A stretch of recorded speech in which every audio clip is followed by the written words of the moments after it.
Eden baş. HDP partiya gelane gele Türkiye ve Kürdistan'ı dixwaze wê proje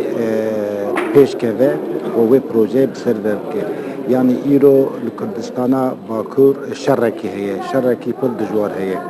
û li Erdogan îktidara Erdogan a Selokkomarê Tirkiye dîktatöriyekî dixwaze bîne Tirkiye û vê dîktatöriyê de jî dixwaze ku temsiliyeta gelê Kurd tinebe, temsiliyeta demokrasiyê tinebe, temsiliyeta aşîtiyê tinebe hatiye wê merhelê. HDP jî projê wî li ser aşîtiyê ye, li ser biratiya Tirka, li ser biratiya Kurdan, li ser biratiya gelê Kurd Tirkiyê dijîn, li ser biratiya wan e, li ser wekheviya wan e, li ser azadiya wan e, li ser fikr û remanê ku karibin li her derî karibin îfade bikin û birêkî aşîtî, birêkî demokratîk, birêkî siyasetekî vekirî piskirêka Kurd a Kurdistana Bakur û Tirkiye çareser bibe. Bi ser wî de projeyê xwe îro li ser vê me eşkere kir. Berez îmam veguhastina sindoqa li hinek navçeyên Bakurê Kurdistanê wê bandoriyê bixe ser dengên we? Yani guhatına sindoqa hê projekiye dixwazin sindoqa bibin cîkî dinê hewa lê ew sindoqa bibin kurê jî ew ê wisa bawerin gel ew ê here dengê xwe bide. Yani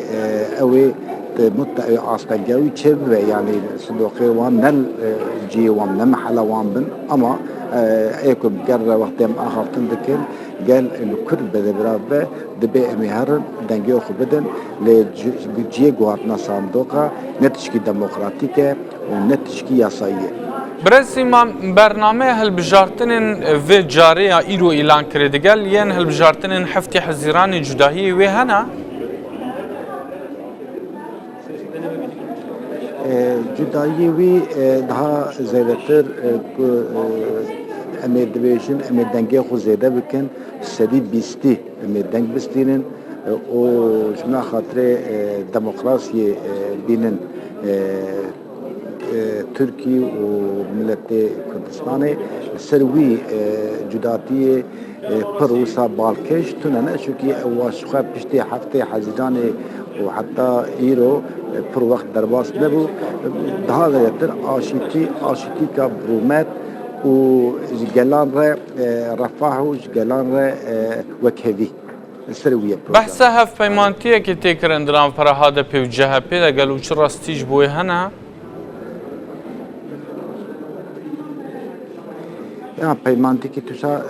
tunene çünkü em do jî di meclisê de bûn di meclisê de me ew me û çalekîne û CHP neweka hebûn.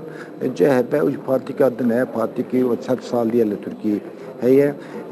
di CHP de yani zêde baweriya milletê Kurd û baweriya HDP'ya pir zêde bi CHP. Birîs îmam operasyonên hêzên ewlehiyê li hinek navçeyan hatin encam dan taybetî ji li Stenbolê çend kes girtine li bin navê endamtiya PKK da li endamên HDP berpirsarên HDP tê de netûtkarî bidîn naskirin çend din kîne ew kesên ku HDPî ne û ji bal hêzên emnî ve hatine girtin? Armanca ew ki avê iktidarê a AKP a Erdogan û hikûmetê ku HDP wextê dikeve hilbijartina pir bêqewet bûne ji ber wî li Stenbolê îro nêzî 45 kes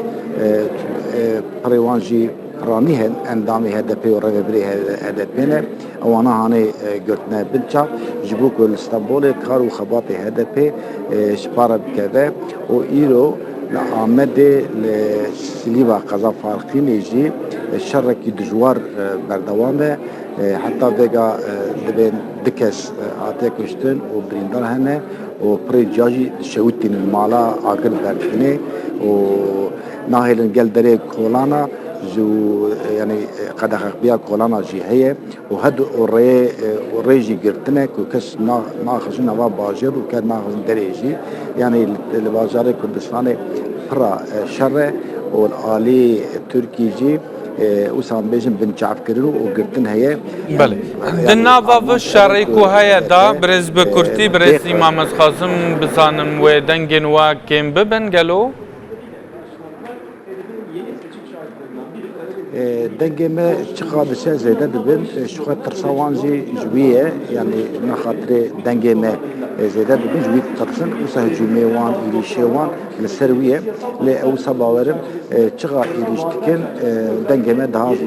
پر دبن برز امام تاشچیار پارلمانتاری HDP de Parlamenta Türkiye'de gerek spaş boyta gote bawe ki zindip mara buydan baş